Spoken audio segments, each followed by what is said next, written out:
தந்தை மகன் தூயாவியாரின் பேராலே ஆமீன். இயேசுவில் அன்பார்ந்தவர்களே, கத்தோலிக்க திருச்சபை புனித வாரத்திலே பயணித்துக் கொண்டிருக்கின்றது. புனித வாரம் மிக முக்கியமானது. திருமகன் இயேசுவினுடைய திருப்பாடுகளை முழுமையாக தியானிக்கின்ற ஒரு நாளாக இருக்கின்றது. குறித்து ஞாயிறிலே ஆரம்பிக்கின்ற இந்த புனித வாரம் உயிர்ப்பு ஞாயிறோடு நிறைவடைகின்றது. இன்றைய நாளிலே நாங்கள் புனித வெள்ளியை பற்றி சிந்திக்க இருக்கின்றோம். இந்த புனித வெள்ளி மிக முக்கியமான ஒரு நாளாகவும், திருமகன் இயேசு சிலுவையிலே அறையப்பட்டு உயிர் விட்ட நாளாகவும் கொண்டாடப்படுகின்றது. இந்த பெரிய வெள்ளி வழிபாடுகள் மிக முக்கியமானது, பல பகுதிகளை கொண்டதாக இருக்கின்றது. பொதுவாக எல்லா ஆலயங்களிலும் பெரிய வெள்ளி அன்று காலையிலே பெரிய சிலுவைப்பாதை முன்னெடுக்கப்படுகின்றது.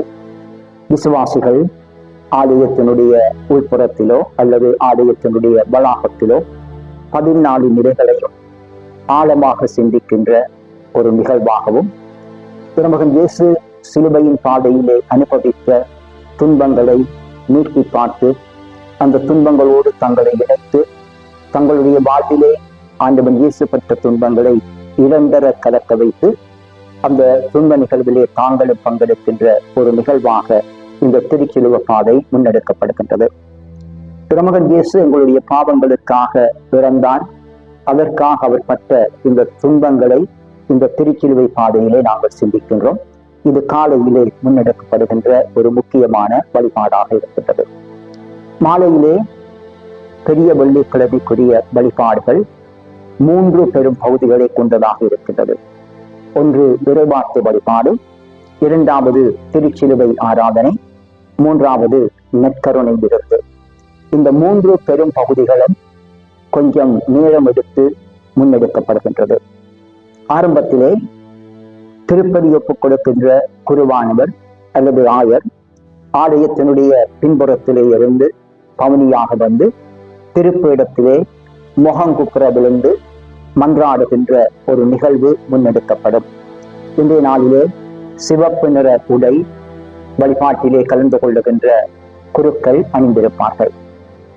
திருப்பீடத்தை வந்தடைந்ததும் குருவானவர் முகங்குப்புற விழுந்து ஆண்டவரை பார்த்து இறைவனை பார்த்து மன்றாடுகின்ற ஒரு நிகழ்வு நடைபெறும். இந்த வேளையிலே விசுவாசிகள் முழந்தாள் படியிருந்து குருவானவரோடு சேர்ந்து ஆழமாக செவிப்பார்கள்.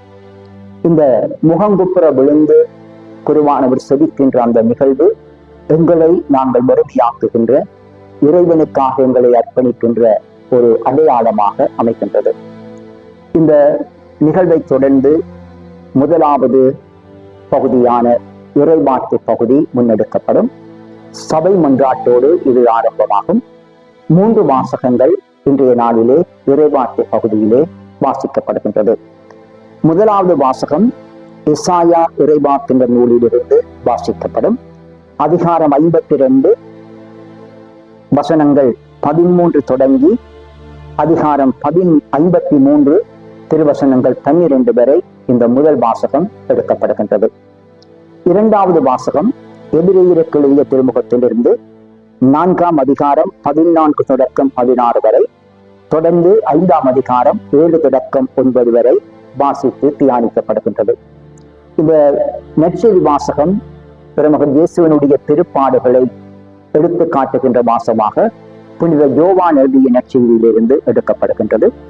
இந்த வாசகம் திருமகன் இயேசுவுக்காக ஒரு குருவானவர் அல்லது திருத்தொண்டரும் மற்ற 2 பகுதிகளுக்கும் 2 பொது நிலையினரும் இந்த வாசகத்திலே பங்கெடுப்பார்கள். 3 பேரும் சேர்ந்து அழகாக இந்த வாசகத்தை வாசிக்கின்ற பொழுது விசுவாசிகள் எழுந்து நின்று இந்த வாசகத்திலே பக்தியோடு பங்கெடுப்பார்கள். காலங்காலமாக பெரிய வெள்ளி புனித யோவான் எழுதிய நற்செய்தியில் இருந்து எடுக்கப்படுகின்றது. ஆனால் குறித்து ஞாயிறன்று மற்ற 3 நற்செய்திகளில் இருந்தும் சுழற்சி முறையிலே எடுக்கப்படுகின்றது. இந்த புனித வெள்ளி நற்செய்தி வாசகத்திற்கு பிறகு குருவானவர் ஒரு சிறிய மறையுரையாற்றுவார். அன்றைய நாளுடைய முக்கியத்துவத்தை எடுத்து கூறி இந்த மறையுரை அமையும். இதைத் தொடர்ந்து மன்றாட்டுக்கள் வாசிக்கப்படுகின்ற ஒரு நிகழ்வு இருக்கின்றது. இது பெரிய மன்றாட்டுக்களாக இருக்கின்றது. முதலிலே இன்ன கருத்துக்காக நாங்கள் மன்றாடுவோம் என்று சொல்லி குருவானவர் சொல்ல, தொடர்ந்து அந்த மன்றாட்டுக்கான செபம் சொல்லப்படும். மக்கள் எல்லோரும் சேர்ந்து ஆண்டவரே எங்கள் மன்றாட்டை கேட்டருளும் என்று பதில் சொல்லுவார்கள். முக்கியமாக தூய திருச்சபைக்காகவும் திருத்தந்தைக்காகவும் திருச்சபையின் பல்வேறு நிலைகளில் உள்ளவர்களுக்காகவும் திருமுழுக்கு பெற தயார் நிலையில் இருப்போருக்காகவும் கிறிஸ்தவர்களின் ஒற்றுமைக்காகவும் யூத மக்களுக்காகவும் கிறிஸ்துவில் இன்னும் விசுவாசம் கொள்ளாதவர்களுக்காகவும் கடவுள் மீது நம்பிக்கை இல்லாதவர்களுக்காகவும் நாடுகளை ஆள்வோருக்காகவும் துன்புறுவோருக்காகவும் என்று 10 தலைப்புகளிலே இந்த மன்றாட்டு கொடுக்கப்படுகின்றது. தேவைக்கேற்ப இந்த மன்றாட்டு முழுமையாக வாசிக்கப்படும். இந்த மன்றாட்டினுடைய பகுதி நிறைவடைந்ததும் இன்றைய நாளினுடைய பெரிய வெள்ளிக்கிழமைக்குரிய வழிபாட்டினுடைய 2வது மிக முக்கியமான பகுதி ஆரம்பமாகின்றது, திருச்சிலுவை ஆராதனை. இந்த திருச்சிலுவை ஆராதனையிலே திருமகன் இயேசு சிலுவையிலே அறையப்பட்ட அந்த திருச்சிலுவையை மூடியபடி திருப்பீடத்திற்கு திருத்தொண்டர் அல்லது குருவானவர் எடுத்து வருவார். 2 பக்கங்களிலும் பீட பணியாளர்கள் ஒளியோடு வருவார்கள். இந்த திருச்சிலுவையை அங்கே கொண்டு வருகின்ற பொழுது முதலிலே ஒரு பகுதி துணி அகற்றப்பட்டு பின்வருகின்ற இந்த ஆர்ப்பரிப்பு சொல்லப்படும்.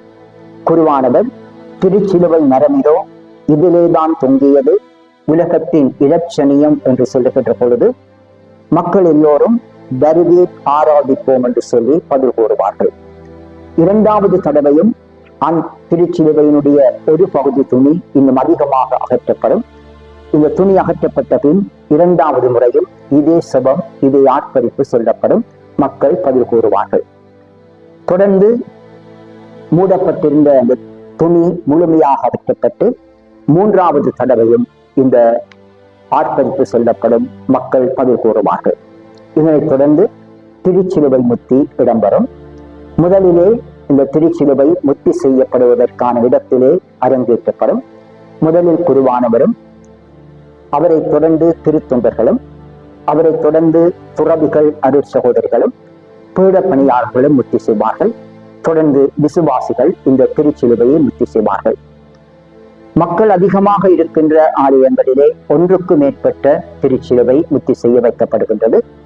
நேர விரயத்தை கவனத்தில் கொண்டு இந்த முறை பின்பற்றப்படுகின்றது. பெரும்பாலும் எல்லா ஆலயங்களிலும் ஒரு திருச்சிலுவை மட்டும் வைக்கப்பட்டு முத்தி செய்யப்படும்.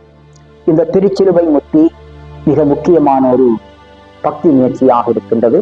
மக்கள் பவனியாக வந்து 3 தடவைகள் முழந்தாள் படியிட்டு அந்த திருச்சிலுவையை வணங்கி திருச்சிலுவையை முத்தி செய்வார்கள். இந்த திருச்சிலுவை ஆராதனை நிறைவுற்றதும் அன்றைய நாளுக்குரிய 3வது பகுதியான திருவிருந்து நிகழ்வு இடம்பெறும். பெரிய வெள்ளிக்கிழமை அன்று நற்கருணை வசீகரம் செய்யப்படுவதில்லை. பெரிய வியாழக்கிழமை அதற்குரிய நற்கருணை வசீகரம் செய்யப்பட்டு பாதுகாப்பாக புனிதமாக பேணப்பட்டிருக்கும். இந்த திருச்சிலுவை ஆராதனை முடிந்ததில் வெறுமையாக இருந்த பீடத்திற்கு வெள்ளை துணிகள் விரிக்கப்படும். அதிலே முதல் நாள் பெரிய வியாழக்கிழமை வசீகரம் செய்யப்பட்ட நற்கருணை திருப்பீடத்திற்கு கொண்டு வரப்பட்டு கர்த்தர் கற்பித்த செபத்தோடு செபங்கள் ஆரம்பிக்கப்பட்டு அந்த நற்கருணை வழங்குவதற்கான வழிபாடுகள் முன்னெடுக்கப்படும். நற்கருணை எல்லோருக்கும் வழங்கப்படும்.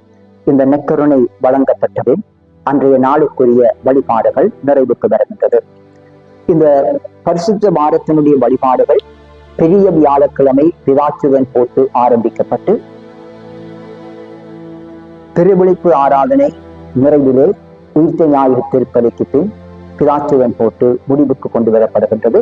ஒரு தொடர் வழிபாடாக இருக்கின்றது. இந்த 3 தினங்களும் பெரிய வியாழன், பெரிய வெள்ளி, பெரிய சனி தொடர்ந்து வருகின்ற உயிர்ப்பு ஞாயிறு நமது கிறிஸ்தவர்களாக எங்களுக்கு மிக முக்கியமான ஒரு நாட்களாக அமைகின்றது.